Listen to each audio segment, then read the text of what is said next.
Tira niya, yung karapatan niya naman yung gawin kasi deserve niya kasi sa kanya.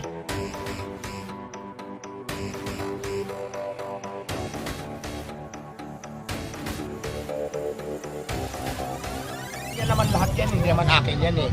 Kasi kung ako ang nasa sitwasyon natin kasi yaman ko sa Rosmar, bakit hindi ko rin kayang gawin yun? Diba? Kung meron tayo ari-arian, kaya natin i-provide yung mga ganyang klaseng sistema, bakit hindi, di ba? So, nagkataon lang si Rosmar talaga na mayaman. So, okay ako sa paggagaya niya kasi unang-una malayo naman kami at the same time, welcome naman lahat ng sinong gustong magtinda, di ba, sa akin kasi pera nila yan. Di ba, nasa tao pa rin naman talaga kung saan ang gustong kumain dahil first din naman customer kung saan nila pumunta kasi pera naman din nila yan. So okay lang kahit sino ang pwedeng gumaya, sino magtinda ng pares, wala namang problema doon. Di ba, kuya? Tama. Good. Good answer. Right. Ano pong advice niyo sa mga nag-uumpisa magnegosyo? Ayan, sabi ko nga, pag may pangarap kayo sa buhay, yung for example, gusto nyo mag-negosyo, umpisahan nyo na ang kaya. Kasi kaya nyo pa bang umpisahan pag hindi nyo na kaya. Kasi walang imposible matupad yung mga pangarap nyo kung ngayon pa lang, umpisahan nyo na. Diba? Kailangan pag nangarap tayo sa buhay natin with action. Kasi pag in-action na natin yung pangarap natin, walang imposible makamit natin yung pangarap natin. Good. Tama? Tama yun. Okay. Go. Wala nang tanong? Ano, naubusan na kayo ng tanong. Kala nyo, maubusan nyo siya. Bang matapos press call.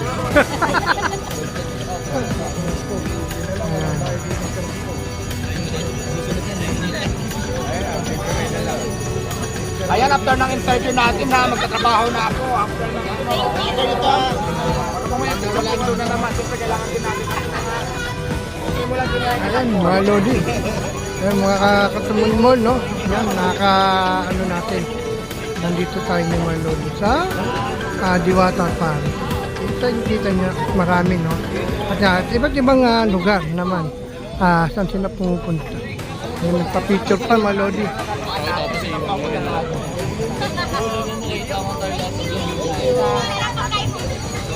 Kasama natin si Idol Manila. Ayan. Trabaho niya pagkatapos, tulog-tulog at nagpilitano ko ng ano. Wala si Diego.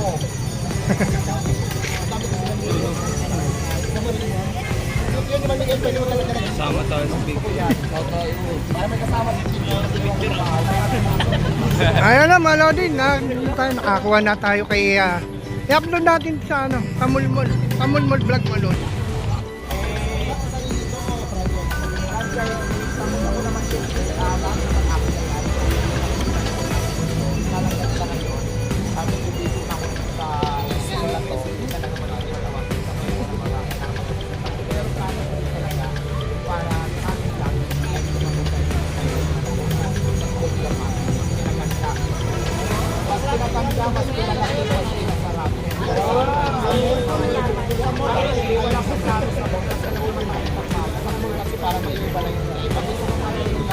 Pero mas maayos na rin yan mag-isente ka, yan ang mga plano ko. Para may iwasan ka na ng mga bagay na yan. So kung pinaplano pa lang naman, tanong ka naman kung anong plano mo pa. Kung pinaplano sila yan, siguro suot na rin na tayo yan. Ay kung marami na rin nag-ubos sa akin ang magkaroon ka talaga.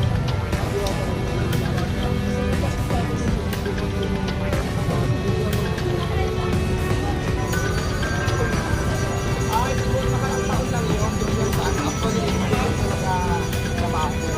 Yung kapitbahay ko kasi ito natin ang mga anak ko.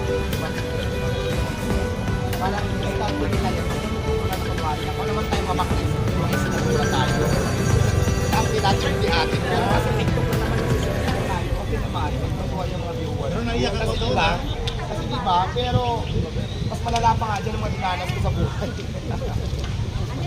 Kung ikaw po ay magiging isang tunay na diwata, Daming kapre. ano ang unang pagbabago na gagawin mo sa atin?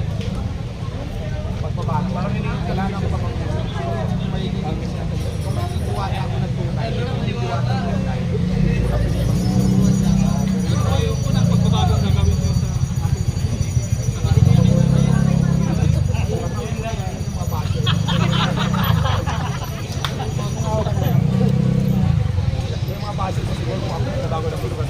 apat yung paa.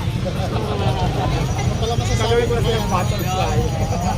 Ay, Tito Mars, ano po na yung makeup ko sa top ko na Tony Tops na nagkawag sa makapagalit.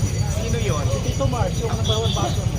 Ah, yung ba yung may bigote? Oo. Hayaan mo, regaluhan natin yung ano, ng shaper, yung pang-ayin.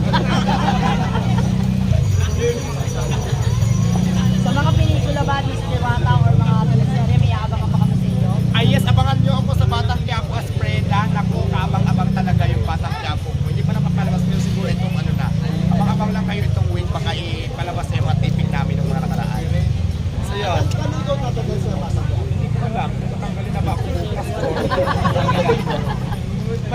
Meron na ako mga tipik tapos may gagawin pang tipik. Hindi ko alam kung hanggang kailan kasi di ba basta tuloy-tuloy pa sa ngayon, hindi ko alam kung hanggang kailan tayo doon kasi wala namang contract. So depende yan doon sa director. 7 years din. Depende yan sa boyfriend ko kay Kuko Martin kung natanggalin niya ba ako extend niya ako.